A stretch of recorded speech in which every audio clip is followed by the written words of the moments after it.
तो ये attention deficiency syndrome इसीलिए हुआ है क्योंकि लोग जानकारियों को शिक्षा समझते हैं। तो इन्होंने बहुत कम समय में बहुत पैसा कमा लिया। लोगों को शक हुआ, अमेरिकी सरकार को शक हुआ कि ये कुछ गलत कर रहे हैं। एक 12 साल का बच्चा जानता है कि वहां करोड़ों प्रकाश वर्ष दूर जो गैलेक्सी है उसका नाम क्या है।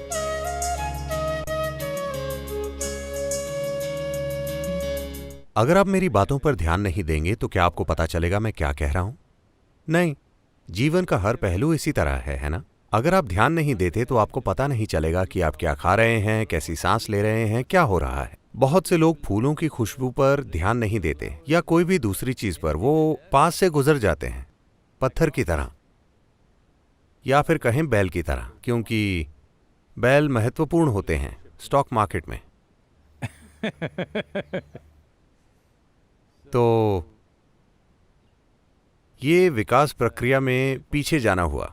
अगर आप बैल या भालू की तरह चलें तो आप पीछे जा रहे हैं। आप विकसित होकर इंसान बने हैं, इसमें लाखों साल लगे हैं। अब आपको पीछे नहीं जाना चाहिए। इंसान होने का मतलब है, इंसान के बारे में अनूठी चीज ये है कि हम वही चीजें करते हैं जो जानवर करते हैं।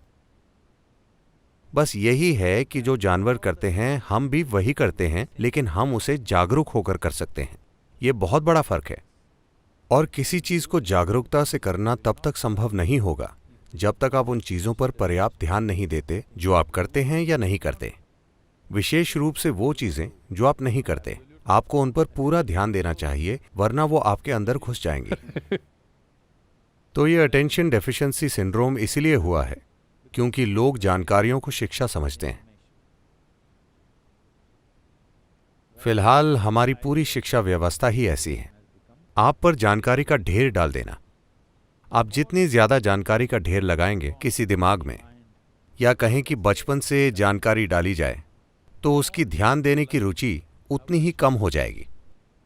क्योंकि कुछ भी जाने बिना जानकारी आपको एक झूठी भावना देती है कि आप सब जानते हैं। यह अब एक फैशन बन गया है। आज अगर आपको एक डिनर पार्टी में आमंत्रित किया गया है तो आप गूगल पर 100 करोड़ आकाशगंगाओं की जानकारी ढूंढते हैं। उन सभी को नंबर और नाम दे दिए गए हैं, ठीक है? वो 567 BZ, वो गैलेक्सी, उसके बारे में आपके पास कुछ जानकारी है। आप गूगल पर जाते हैं, 2 वाक्य उठाते हैं और पार्टी में जाते हैं। जो भी आपसे बात करता है, नमस्ते, आप कैसे हैं, आप कहते हैं, अरे क्या आप इस गैलेक्सी के बारे में जानते हैं जो करोड़ों प्रकाश वर्ष दूर है, जो BB ऐसा कुछ है। आप इस बारे में बात करते हैं और सभी को लगता है कि आप स्मार्ट हैं। There's a whole problem with the world right now. पूरी दुनिया के साथ फिलहाल यही समस्या है। हम सूचना को बुद्धि समझने की गलती कर रहे हैं। एक व्यापारी या कोई भी इंसान जो किसी परिस्थिति में रास्ता खोजना चाहता है, उससे बुद्धि की जरूरत है, ना कि बस सूचना की। सूचना थोड़ी उपयोगी हो सकती है, लेकिन बुद्धि ही आपको किसी विशेष स्थिति से गुजरने का एक अनूठा रास्ता दिखाएगी, ना कि वैसा रास्ता जो कोई और अपना रहा है। हम सूचना को बुद्धि समझने की गलती कर रहे हैं। जब आप खुद में बहुत ज्यादा जानकारी का ढेर लगा लेते हैं तो ध्यान देना बहुत मुश्किल हो जाता है। जब आप बिल्कुल ध्यान नहीं देते, जब आप में ध्यान बनाए रखने की कोई क्षमता नहीं होती, तो आपने अपनी बुद्धि तक पहुंचने की क्षमता भी खो दी है। आप बस याददाश्त से सूचना बाहर निकालते रहेंगे। एक सुंदर घटना हुई। आपने एंड्रू कार्नेगी के बारे में सुना है? जब एंड्रू कार्नेगी ने अपना व्यापार शुरू किया तो थोड़े ही समय में वो बहुत सफल हुए और उन्होंने बहुत पैसा कमाया।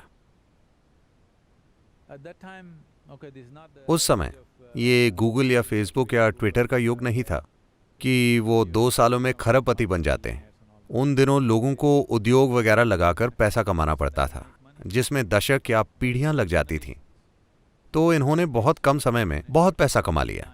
लोगों को शक हुआ, अमेरिकी सरकार को शक हुआ कि ये कुछ गलत कर रहे हैं। तो उन्होंने एक सेनेट पूछताछ कमेटी बनाई। तो उन्होंने इनसे हर तरह के सवाल पूछे और उन्हें पता चला कि इनके व्यापार में कुछ भी गलत नहीं है। फिर उन्होंने पूछा कि आप इतना पैसा कमाकर इतने सफल कैसे हो गए? तब एंड्रू कार्नेगी ने बहुत ही सरल बात कही, मैं अपने मन को किसी चीज पर 5 मिनट तक लगातार रख सकता हूं। 5 मिनट। क्या आप में से कोई भी ऐसा कर सकता है?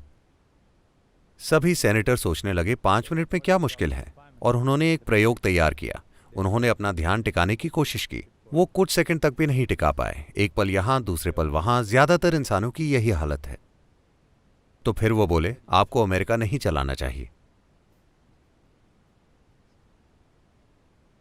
तो इंसानी क्षमता चित्त नाम की एक चीज होती है।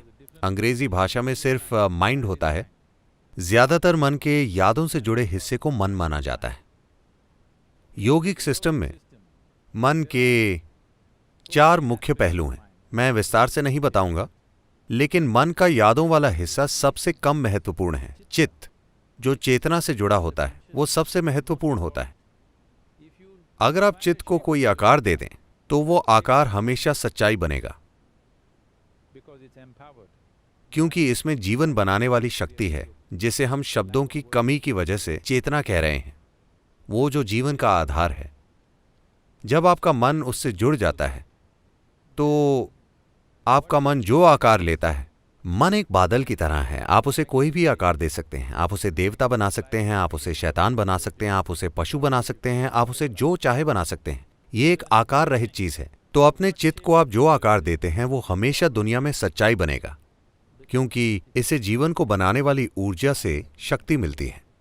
तो यही मन का सबसे महत्वपूर्ण पहलू है, ना कि यादें।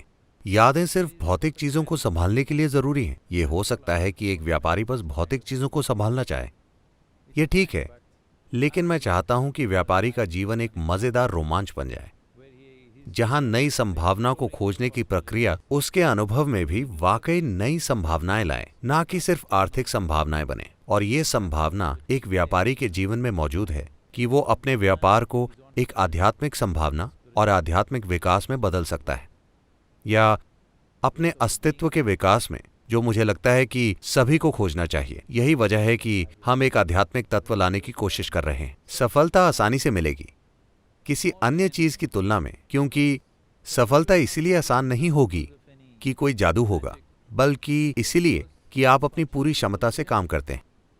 अगर आप जानते हैं स्कूलों में 3 टांगों वाली दौड़ होती है। आपकी 3 टांगें होने पर भी आप धीरे भागते हैं, 2 टांगों से आप तेज भागेंगे, है ना? 3 टांगों से आपको ज्यादा तेज होना चाहिए, अगर आप सिर्फ संख्याओं को देखें तो। लेकिन ये ऐसा है, ज्यादा सूचना के साथ। ज्यादा सूचना का मतलब है कि जो चीज आपकी नहीं है उसे आप अपनी यादों से जोड़ लेते हैं और उसके आधार पर अपनी पहचान बना लेते हैं। आप जितना ज्यादा वैसा करते हैं, आप उतने ही कम असरदार बनते जाते हैं। लेकिन फिलहाल हमारी पूरी शिक्षा व्यवस्था जानकारी देना है, और इंटरनेट मौजूद है। एक 12 साल का बच्चा जानता है कि वहां करोड़ों प्रकाश वर्ष दूर जो गैलेक्सी है उसका नाम क्या है, जो उसके लिए अच्छा नहीं है, क्योंकि ये ज्ञान नहीं है, ये किसी भी तरह से उपयोगी नहीं है, ये बस अपनी बढ़ाई करने के काम आता है। और सबसे बढ़कर यह आपकी ध्यान देने की क्षमता नष्ट कर देगा, क्योंकि ध्यान देने का आधार ये है कि आपको एहसास है कि आप इस ब्रह्मांड में एक कण को भी ठीक से नहीं जानते, आप एक अणु को भी पूरी तरह से नहीं जानते, इसीलिए आप ध्यान दे पाते हैं। If you think I know this, you cannot pay attention. अगर आपको लगता है मुझे ये पता है, तो आप ध्यान नहीं दे सकते। जानकारी का घमंड ही आप में ध्यान देने की कमी पैदा करता है।